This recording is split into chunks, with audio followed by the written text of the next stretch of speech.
Hai guys, pada kesempatan kali ini kelompok 3 akan membahas mengenai global warming.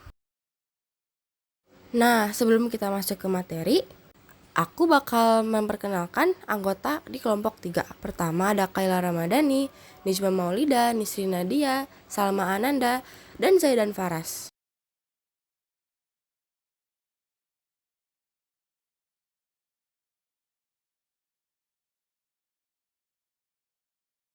Latar belakang terjadinya pemanasan global berkaitan dengan adanya perubahan komposisi atmosfer, terutama karena adanya peningkatan konsentrasi gas rumah kaca.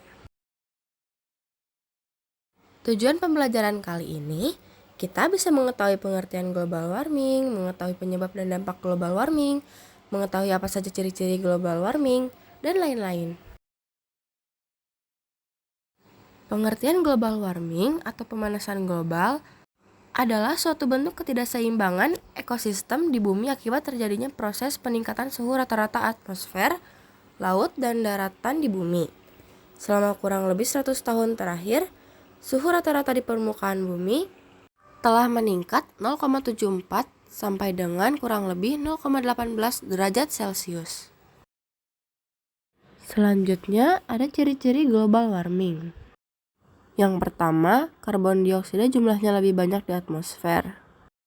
Yang kedua, perubahan iklim dan cuaca di berbagai daerah di dunia yang tak menentu dan sulit diduga. Yang ketiga, meningkatnya suhu rata-rata di udara yang semakin panas. Poin selanjutnya ada penyebab global warming. Yang pertama, efek rumah kaca. Pengertian efek rumah kaca adalah masuknya beberapa cahaya ke atmosfer bumi. Ada sebagian yang memantulkan seperti awan. Ada juga yang sampai ke permukaan bumi baru dipantulkan seperti laut dan tanah. Ketika cahaya dipantulkan, maka akan menghangatkan bumi. Sebagian setengah radiasi dari matahari akan diserap oleh bumi, maka bumi menjadi hangat. Jadi, efek rumah kaca sebenarnya bermanfaat bagi bumi. Karena suhu bumi jika tidak ada efek rumah kaca bisa sampai -18 derajat Celcius. Akan tetapi, kadarnya tidak terlalu banyak. Lalu, mengapa rumah kaca efeknya berlebihan? Karena banyak akibat kegiatan manusia yang membuat bumi seperti tertutup pada kaca pada atmosfer menjadi tebal. Misalnya dari bahan bakar fosil, minyak kendaraan, pembakaran hutan. Saking banyaknya gas-gas tersebut, sehingga membuat bumi menjadi panas. Yang membuat bumi semakin panas, yaitu terlalu sedikit radiasi yang dipantulkan keluar angkasa, akibatnya yaitu pemanasan global. Yang kedua, ada penggunaan bahan bakar fosil. Yang ketiga, penggunaan klorofluorokarbon atau CFC dalam kehidupan sehari-hari. Yang keempat, sampah plastik dan kotoran ternak. Dan yang terakhir adalah deforestasi. Deforestasi adalah penebangan hutan atau penggundulan hutan. Dampak global warming: 1. Mencairnya es di kutub-kutub bumi. 2. Meningkatnya permukaan air di laut. 3. Perubahan iklim. 4. Punahnya flora dan fauna. 5. Timbulnya wabah penyakit.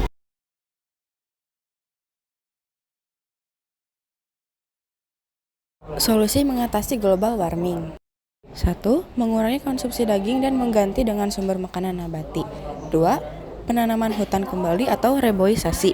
3. Mengurangi penggunaan kendaraan pribadi dan beralih menggunakan transportasi umum.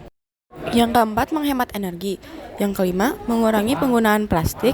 Yang keenam, melakukan pengelolaan sampah yang benar. Dan yang terakhir, melakukan aksi menjaga alam dan lingkungan dengan cara memberikan pengetahuan untuk menjaga alam.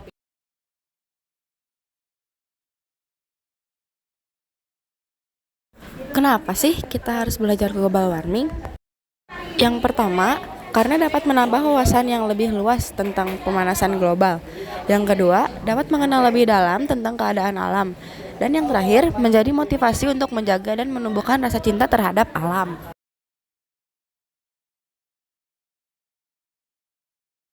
Jadi, kesimpulannya, kita harus senantiasa menjaga bumi kita dari pemanasan global dengan cara mengubah pola yang lebih ramah lingkungan dan mendukung program-program lingkungan menjadi tanggung jawab kita bersama.